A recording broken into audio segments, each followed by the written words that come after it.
रसखान शाहिद इब्राहिम पठान कुल में जन्मे थे। अब रसखान जैसे भक्तों के चरित्र को सुन के आपको एक चीज स्पष्ट हो जाएगी कि आपके चाहने से ठाकुर जी आपको प्रिय नहीं लग सकते।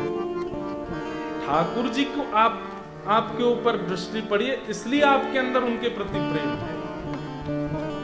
अगर वृंदावन प्रिय लगता है, व्रज प्रिय लगता है, कथा प्रिय लगती है, नाम प्रिय लगता है, तो इसका मतलब आपकी सामर्थ्य की परे की बात है। ये आप नहीं कर सकते थे, ठाकुर जी को आप प्रिय लग गए, इसलिए वृंदावन आपको प्रिय लग रहा है। और इस बात का प्रमाण ये सब मुस्लिम भक्त देते हैं, जिनमें पहला नाम रसखान। दो कथाएं आती हैं इनके वृंदावन प्राप्ति की, दोनों कथाएं हम सुनेंगे। एक कथा कि दिल्ली में रहते थे इनके माता पिता, एक जंग हुई थी दिल्ली में जिसमें इनके माता पिता मारे गए। तो ये एक मौलवी जी के साथ में रहते थे और वो मौलवी जी पढ़ाते थे बच्चों को। क्या पढ़ाते थे कि ये सब भी मौलवी बने आगे चल के। दिल्ली में इतना ज्यादा अशांति होने लगी थी कि फिर मौलवी जी को किसी ने, राजा ने निमंत्रण दिया कि तुम अपने सब मदरसे के बालकों को लेकर के आगरा आ जाओ। आगरा के लिए ये अपने सब मदरसे के बालकों को लेकर के निकले और उनको रास्ते में क्या बताते जा रहे हैं? आगरा से पहले हिंदुओं का एक काबा पड़ता है, उसका नाम है वृंदावन। तो सब बालक पूछने लगे, अब क्या बोलते हैं पता नहीं, उनके यहाँ मौलवी जी बोलते हैं, मौलवी जी, मौला जी, मुल्ला जी, मौलाना जी। एक भैया यहाँ पाकिस्तान के भी बैठे, सब जगह के लोग बैठे, तो मौलाना जी। अभी हम दीक्षा दे के आए वृंदावन में, कई बालक हैं। तो दीक्षा में पंच संस्कार होते हैं, जिसमें तत्व, पुण्य, मंत्र, नाम और याग। तो उसमें नामकरण संस्कार में सबका नाम पूछा जाता है और फिर गुरुदेव नया नाम रखते हैं। तो संसार में आपका वही नाम रहता है जो आपका जन्म से है, पर निकुंज में और ठाकुर जी की सन्निधि में आपका वो नाम रहता है जो गुरुदेव ने दिया है। तो मैं सबके नाम पूछता हूँ। तो अभी पहले भी हो चुकी हैं, पर इस बार एक बालक आया, उसका मैंने पूछा, मैंने कहा क्या नाम है? अब आंखों से रोवे सरोवे। मैंने कहा बताओ क्या नाम है? तो उसने नाम बताया अपना, नशीन। अब नशीन नाम सुन के कुछ नहीं, मैं उसका नामकरण करने लगा। फिर मैंने एक बार मैंने कहा पूरा नाम क्या है? तो फिर वो ऐसे उसको लगा कि कहीं मैं मना ना कर दूं दीक्षा के लिए।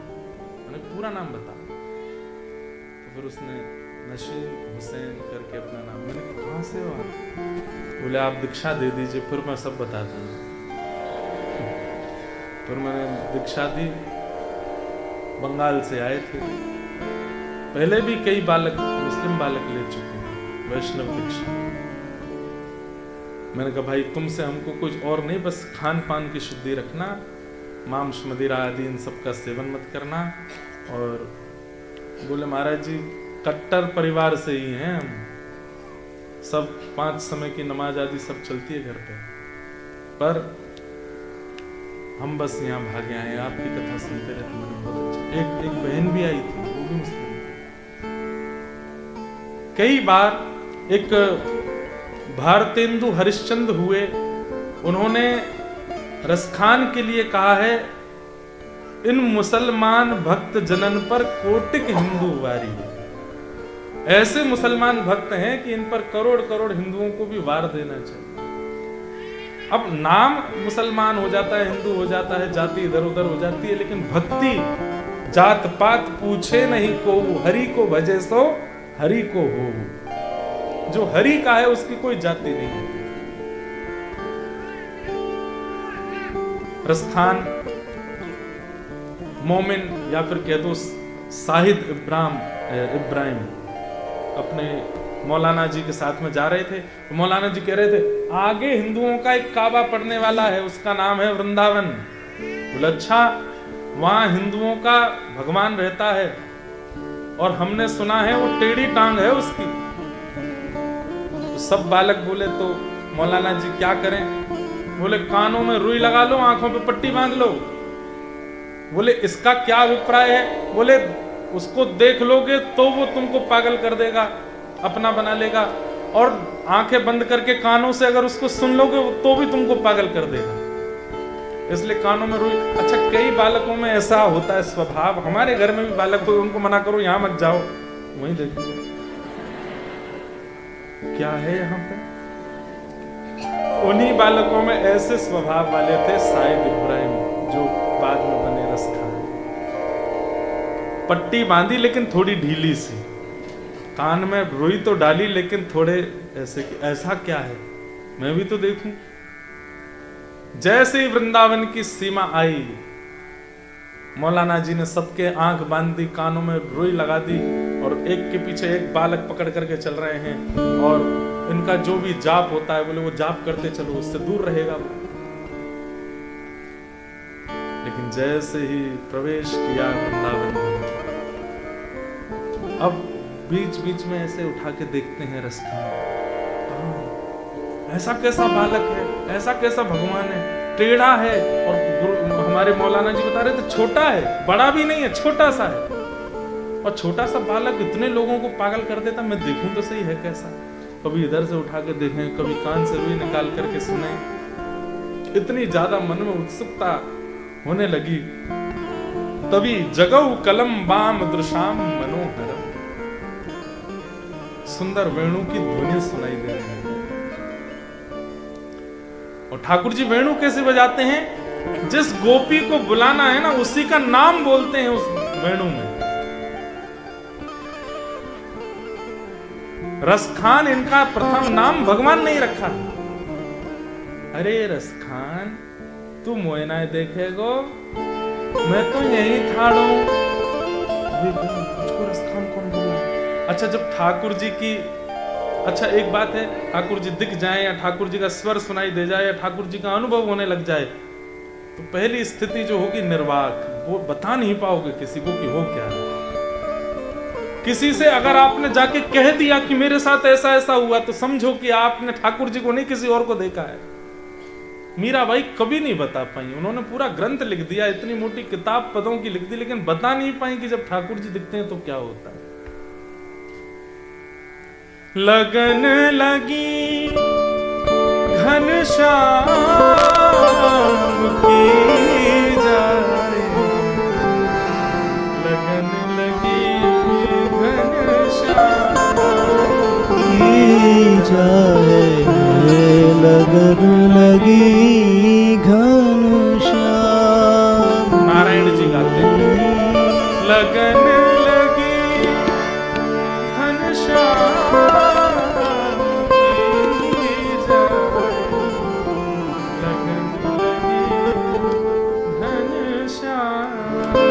की जाए, लगन लगी घनश्याम की। जैसे ठाकुर जी की लगन प्रेम लग जाता है ना, वो पैर रखेगा कहीं, पड़ेगा कहीं, जाएगा कहीं, मिलेगा कहीं, होगा कहीं, पहुंचेगा कहीं। मतलब उसकी स्थिति पर हमारी जैसी नहीं रहती। हम लोग कैसे, हमें विवेक है, ऐसे चलना है, ऐसे खाना है, ऐसे पहनना है, ऐसे रहना है। ठाकुर जी के प्रेम वाले वो बौरे होते, बाबड़े से हो जाते हैं, उनको नहीं पता होता।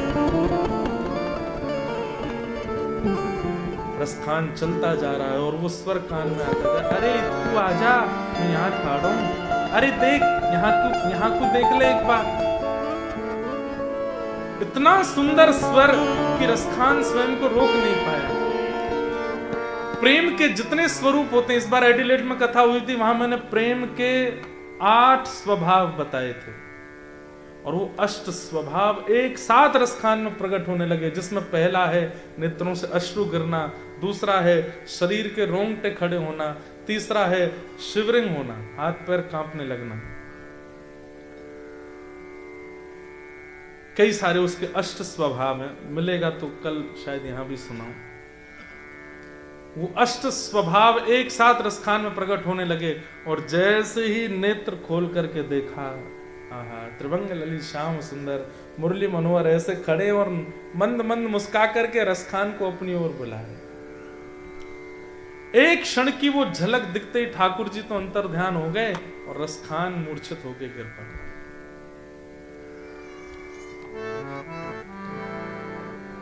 यहां मौलाना जी सब बालकों को लेकर के गए और जैसे ही वृंदावन की सीमा पार हुई बोले खतरा टल गया, पट्टियां खोल लो, रुई निकाल लो।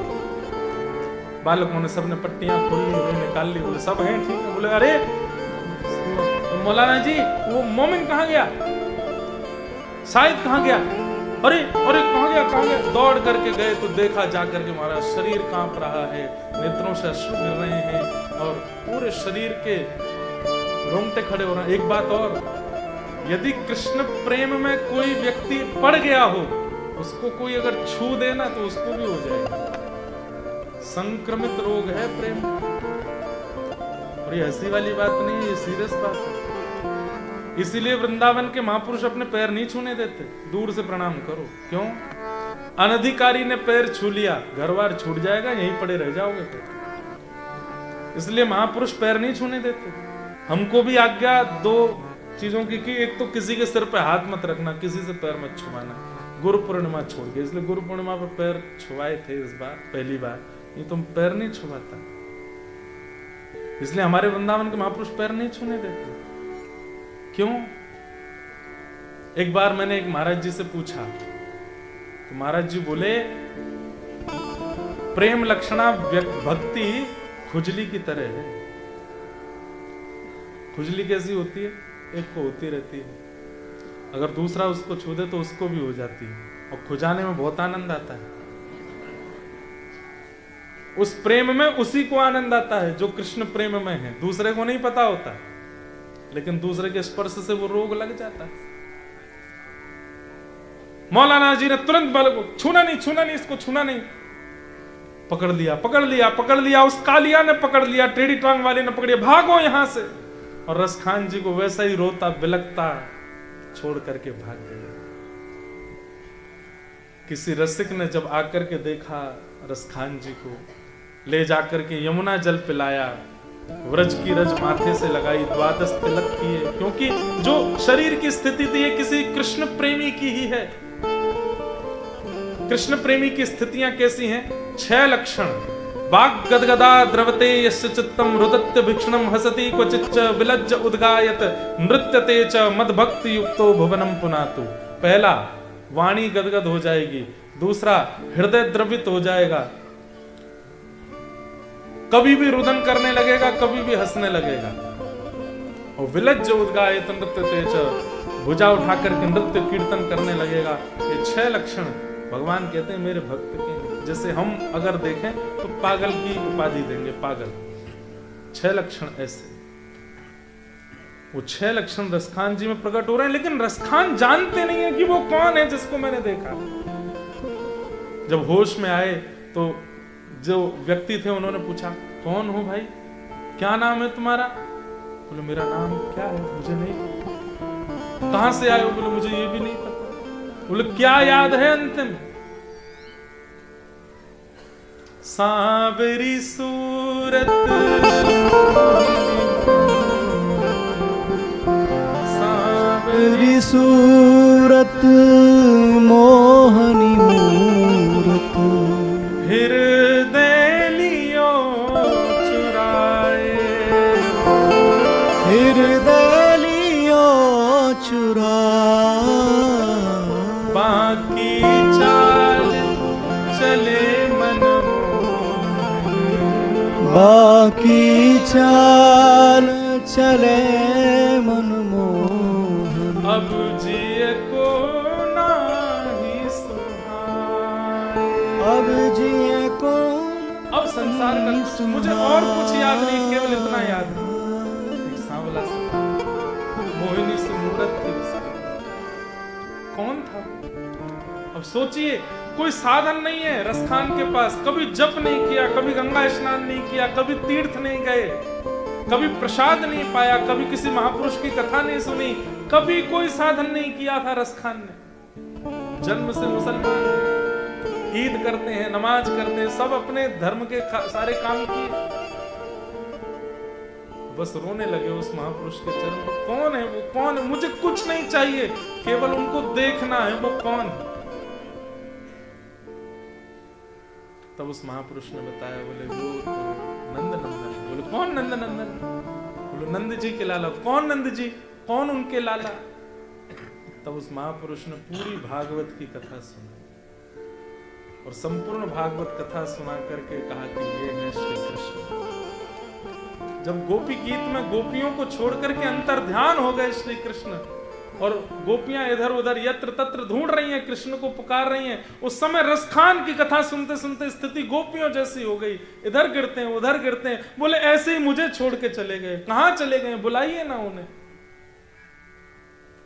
तब लोगों ने जांच पड़ताल की, उनको पता चला कि इनका नाम शायद इब्राहिम है, लेकिन ऐसे रस के समूह में है तो लोगों ने प्रेम से उनका नाम रसखान रखा। रसखान। अच्छा एक बात, एक फिल्मी गाना है, मुझे उसकी लाइन याद नहीं, जो दिल प्यार करेगा, वो गाना कैसे है? हर दिल जो प्यार करेगा। वाह भाई हरिवंशी। हर दिल जो प्यार करेगा वो, भाई प्रेम का एक स्वरूप है। अगर व्यक्ति प्रेम में पड़ा है तो गाएगा जरूर। अच्छा संसार का प्रेम प्रेम नहीं है, वो प्यार है। वो किसी वस्तु से अटैचमेंट है, स्वरूप से होगा, रूप से होगा, शरीर से होगा, बातों से होगा, वो एक अटैचमेंट है। उसमें गायन पुराने गाए हुओं का ही गा देता है व्यक्ति, पुराने सिंगरों के ही गाने गाता है, लेकिन कृष्ण प्रेम में जब पड़ जाता है तो अपनी रचनाएं गाता है। और तब रसखान ने गाना प्रारंभ किया। क्या गाते हैं रसखान? गाइएगा सब मेरे साथ रसखान के सुंदर भाव।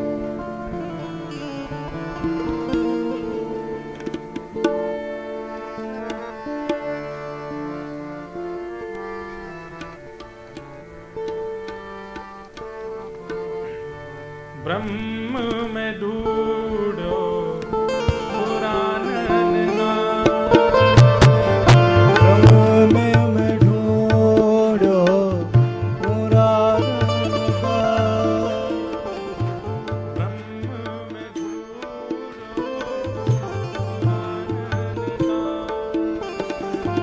ब्रह्म में ढूंढो पुराण गाय। ओ वेद ऋचा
वन में जहां बीच में अवकाश हो उसको कुंज कहते हैं। सघन कुंज में मेरी दृष्टि पड़ी तब मैंने क्या देखा, रत्न सिंहासन पर आहा अनन्य चूड़ामणि श्री राधिका जी विराजमान थी और उनके चरणों में सिर झुका करके श्याम सुंदर बैठे। मैंने वहां देखा। क्या संकेत करना चाहते हैं रसखान? तुम कितने भी साधन कर लो पर श्याम सुंदर तो श्री जी को नाम भजवे से ही मिलेंगे, किशोरी जी को नाम भजवे से ही मिलेंगे। श्री राधा श्री राधा श्री राधा जपवे सो ही मिलेंगे। देखो दुरो वह कुंज कुटीर में रयो पलोटत राधिका। बस यहां दर्शन हुआ श्री रसखान जी को। पहला दर्शन तो हो ही चुका था, दूसरी बार यहां दिखे। इसके बाद रसखान जी को अब संसार नहीं सुहाता। रसखान जी ने तब एक आचार्य से कहा कि मैं क्या करूं, अब मुझे श्याम सुंदर दिख गए हैं, अब मेरी स्थिति उसको मैं कैसे अपने वश में करूं, क्योंकि वह मैं अपने शरीर के गतिविधियों को वश नहीं कर पाता। तब कहा कि किसी भगवत प्राप्त और भगवत दर्शन कराने वाले महापुरुष की दीक्षा लो। तब श्री रसखान जी ने गोसाई श्री विठलनाथ जी से दीक्षा प्राप्त की, श्री वैष्णव ब्रह्म संबंध प्राप्त किया। ब्रह्म संबंध प्राप्त करने के बाद वही हुआ जो हर भक्त के साथ होता है, क्या? एकांत वासा। श्री रसखान जी गोकुल के पास भयंकर वन के भीतर यमुना जी के तट पर महावन में जाके रहे और वहीं रहकर के श्री रसखान जी ने ठाकुर जी की मधुर मधुर लीलाओं का दर्शन किया। एक बार गोस्वामी तुलसीदास जी महाराज का ब्रजमंडल में आगमन हुआ। दो तुलसीदास जी को जानते हैं सब? जानते हैं? रामचरितमानस की रचना की, हनुमान चालीसा की रचना की, कवितावली की रचना की। ऐसे श्री रसखान जी, श्री गोस्वामी तुलसीदास जी वो ब्रजमंडल आए। ब्रजमंडल में 5 संतों से मिले, रसिकों से मिले श्री तुलसीदास जी। उनमें से एक थे श्री रसखान। कैसे मिले? एक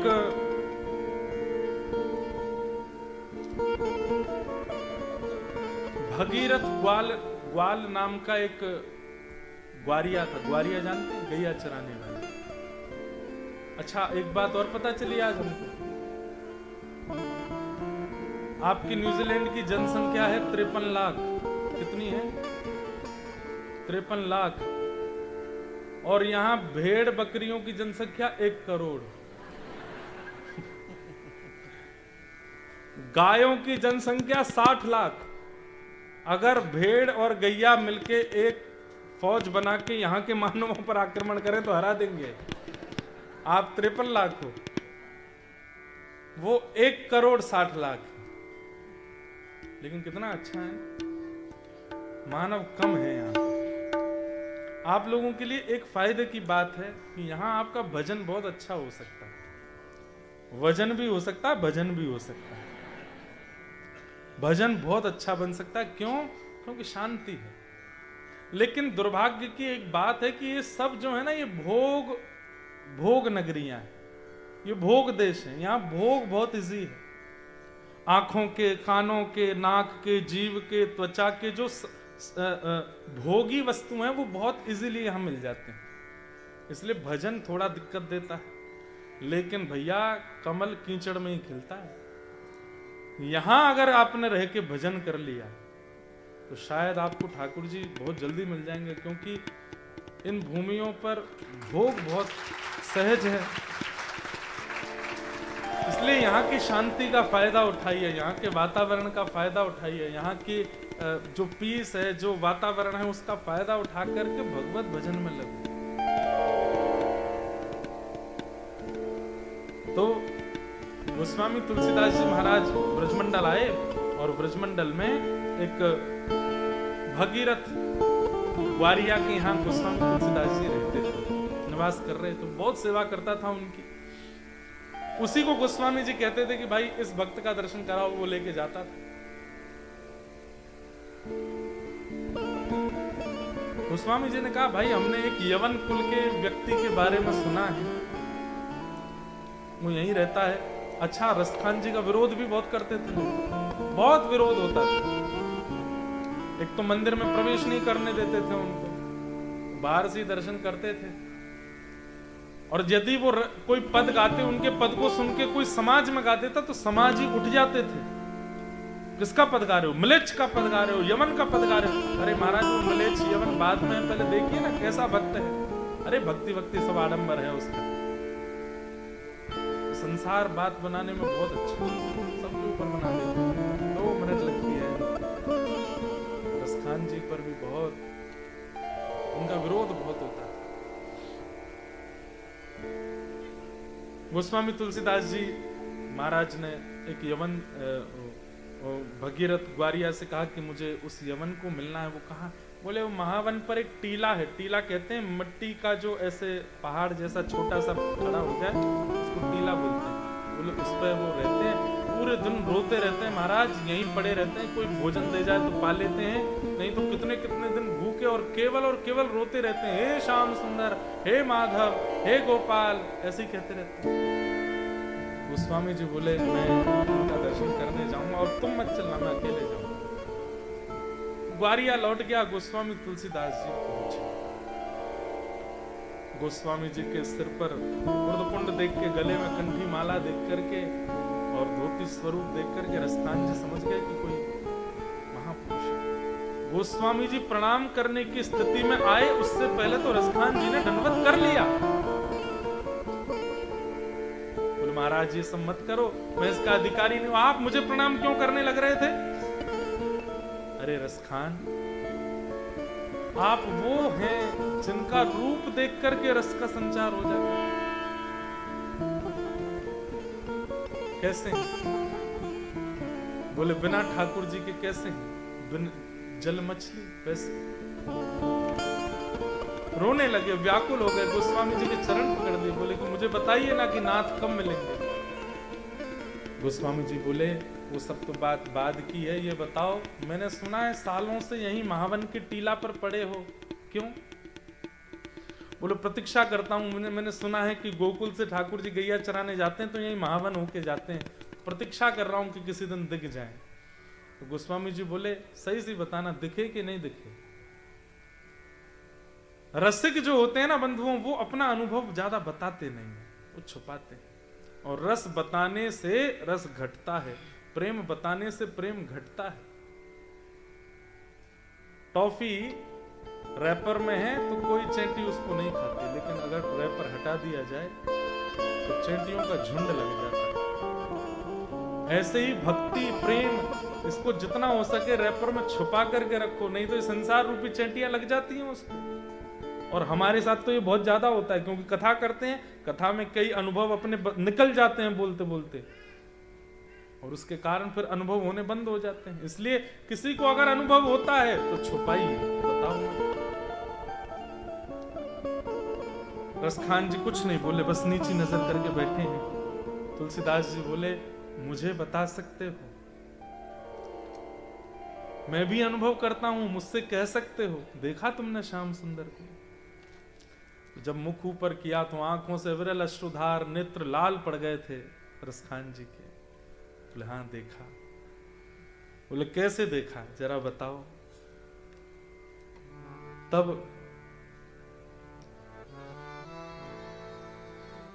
रसखान जी कह रहे हैं, धूर भरे अति शोभित श्याम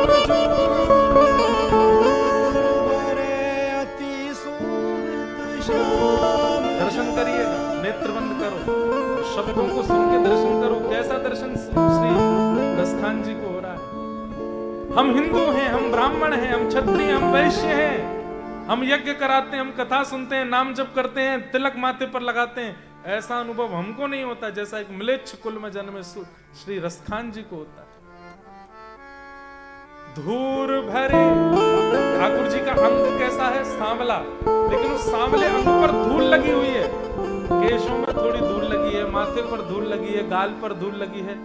धूल भरे अति शोभित श्याम जो, श्याम जो, तैसी बनी सिर सुंदर चोटी, तैसी श्री यशोदा मैया ने लाल जी के घुंघराले केशों को बांध करके सिर पर एक चोटी बना दी है और ठाकुर जी धूल मिट्टी में खेल करके धूल में आए गए। सिर पे, गाल पे, थोड़ी पे, अंगन पे धूल लगी है। श्याम सुंदर सांवले और उनके ऊपर मानो जैसे आभूषण एक स्वर्ण का आभूषण हो, ऐसी धूल लगी भई है। और खेलत खात फिरे अंगना,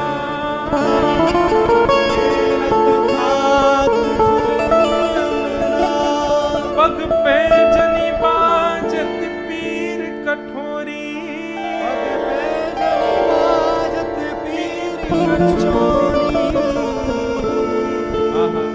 वस्त्र नहीं पहने हैं, केवल कमर में एक कौंधनी पहन रखी है और पैरों में पायल पहन रखी है। सिर पर केवल घुंघराले केशों के एक सुंदर चोटी बन रही है और निर्वस्त्र हैं लाल जी। अपने मोटे मोटे कदमन से कभी इधर जाके कुछ खाते हैं, कभी उधर जाके गिर जाते हैं, कभी खेलने लगते हैं, कभी नाचने लगते हैं। वाह छवि को रस खान विलोकत,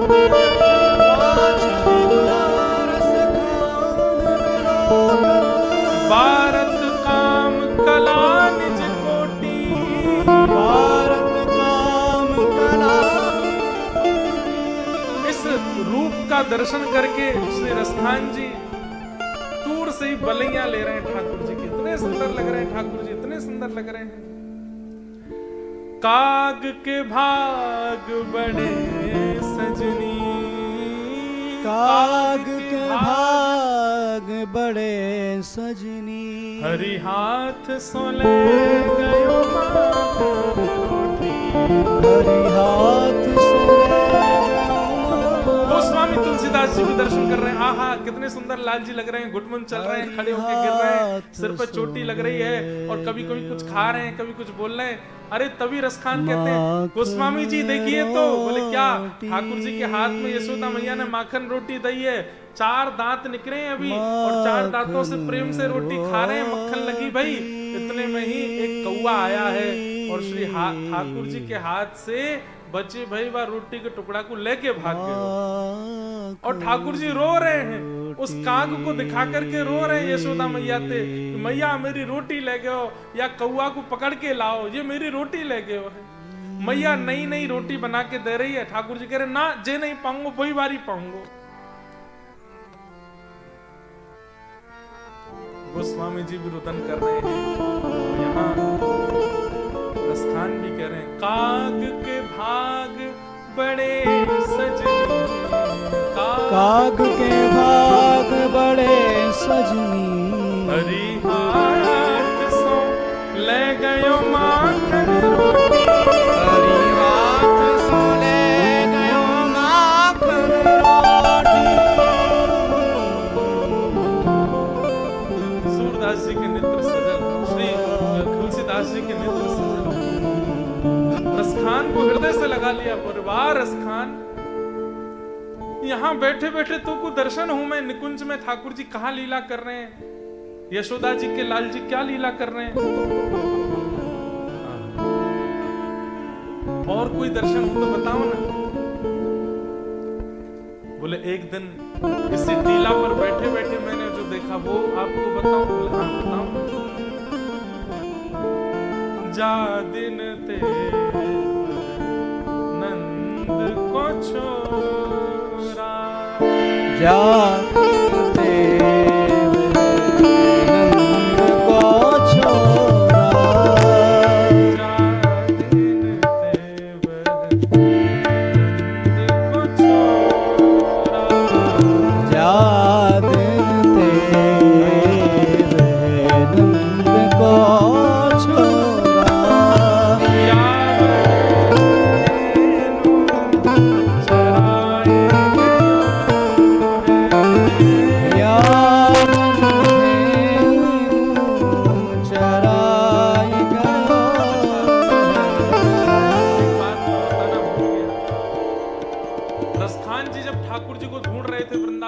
तो किसी ने कहा कथा सुनो तो कथा सुनते थे, किसी ने कहा वेद पढ़ो तो वेद पढ़ते थे, किसी ने कहा यमुना में पड़े रहो तो यमुना जी में पड़े रहते हैं, किसी ने कहा संतों की शील प्रसादी पाओ तो वो पाते। एक बार रसखान जी ने किसी को देखा, उसने अपने गले में कंठी माला पहन रखी थी। तो रसखान जी ने बोला कि भाई ये क्या पहन रखा है? बोले कि तुलसी माला है, गले में पहनते हैं, भवसागर से तर के ठाकुर जी की प्राप्ति हो जाती है। तो रसखान जी गए और कम से कम 1000 तुलसी माला लेकर के आए। कुछ सिर में पहन ली, कुछ कानों में लटका ली, कुछ गले में पहन ली, कुछ हाथों में पहन ली, कुछ बाजू में लगा ली, कुछ कमर पर पहन ली। सब जगह महाराज तुलसी तुलसी तुलसी धारण कर ली। रसखान जी जब चलते थे तो उनके नेत्र, नाक और मुख दिखता था, बाकी तुलसियों से ढके ही रहते थे, तुलसी की माला। किसी ने कहा अरे रसखान जी, एक तुलसी माला में ही इतनी सामर्थ्य है कि वो भगवत प्राप्ति करा देता है, आप इतनी तुलसी माला पहन के क्यों चल रहे हो? तो रसखान जी इतना सुंदर उत्तर देते हैं। रसखान जी कहते हैं, बोले भैया, हल्की वस्तु को नदी से पार करना हो तो छोटी नाव में भी पार हो जाती है, भारी वस्तु के लिए तो जहाज मंगाना पड़ता है। अरे आप सब लोग वृंदावन में जन्मे, अयोध्या में जन्मे, ब्राह्मण कुल में जन्मे, हिंदू कुल में जन्मे, ठाकुर जी के कुल में जन्मे, आप सब तो हल्की वस्तु हो, एक माला में आप पार हो जाओगे। मैं तो मिले जन्म जन्मांतरों का पापी हूं, कितने जानवरों को मार के खा चुका हूं, भारी हो गया हूं, इसलिए थोड़ी बहुत तुलसी से काम नहीं, पूरे हम पर तुलसी पहन के रखे। भगवत मिलन की कांक्षा।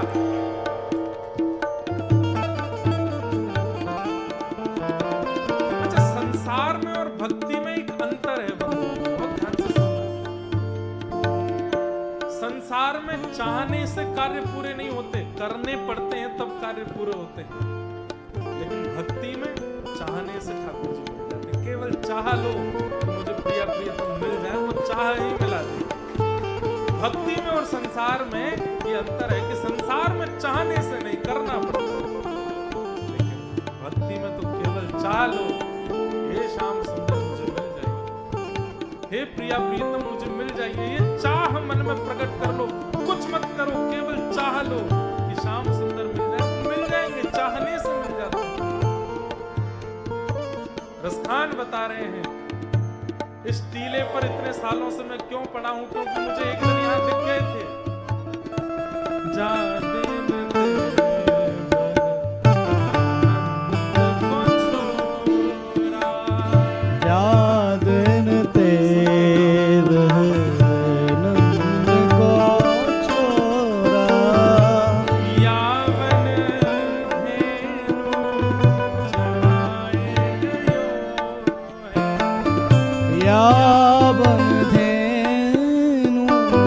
चराए गयो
गौचारण लीला का जो वर्णन किया, धीमे से गोस्वामी तुलसीदास जी बोले ये तो दिन के दर्शन थे, रात में कैसे दिखते हैं थोड़ा वो भी बताओ।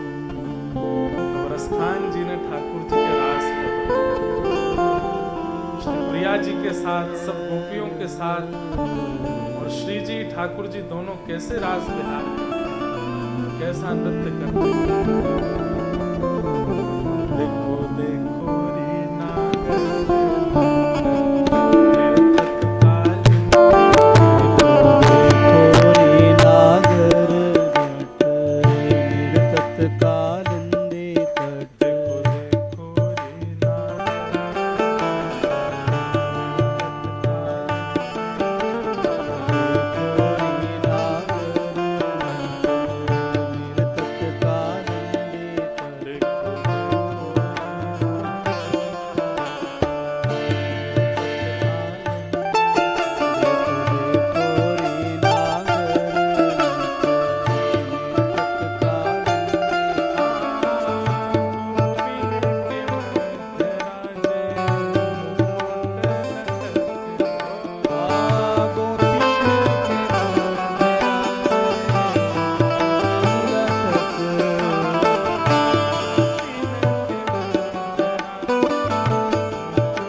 तुलसीदास जी को दिखा।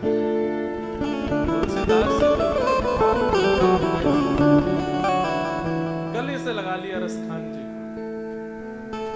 तब रसखान जी कहते हैं कि महाराज मुझसे तो बहुत कुछ सुन लिया आपने, और मैं तो गरीब हूं, मुझ पे तो कुछ था भी नहीं, आप तो बहुत अमीर हैं, आप भी कुछ सुनाओ। तो कहते हैं फिर गोस्वामी तुलसीदास जी ने अपनी स्वलिखित रचित रामचरितमानस रसखान जी को वहां सुनाई, 9 दिन बैठ करके सुनाई। और रसखान जी ने फिर सालों तक गुणगान गाए कृष्ण के और पाठ किया रामचरितमानस का। और उन्होंने यह भी बताया कि मानस जी के पाठ से मेरे चित्त में कृष्ण भक्ति प्रकट हुई।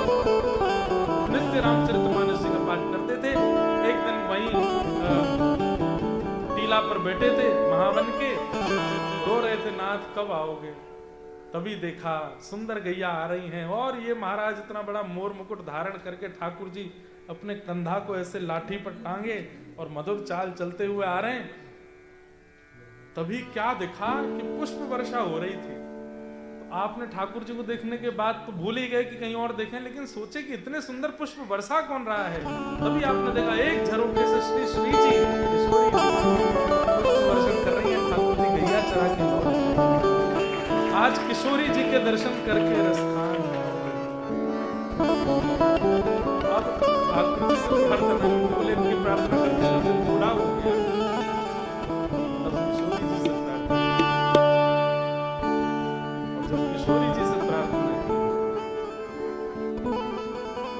श्याम सुंदर की दृष्टि अब रसखान अरे बचपन में देखो इतना बूढ़ा है तू।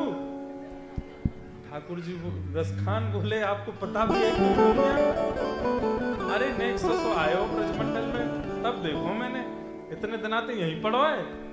बोले जय जय अब कृपा करो।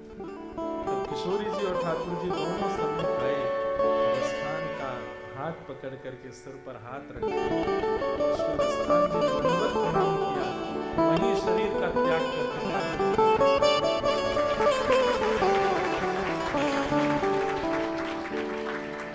और अंतिम भाव रसखान ने क्या गाया, मानुस हो रसखान, मानुस हो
गवार बन के आऊं, बिल्कुल अनपढ़ बन के आऊं, भोंदू बन के आऊं, लेकिन आऊं इस ब्रजमंडल में। मानुस हो तो वही रसखान,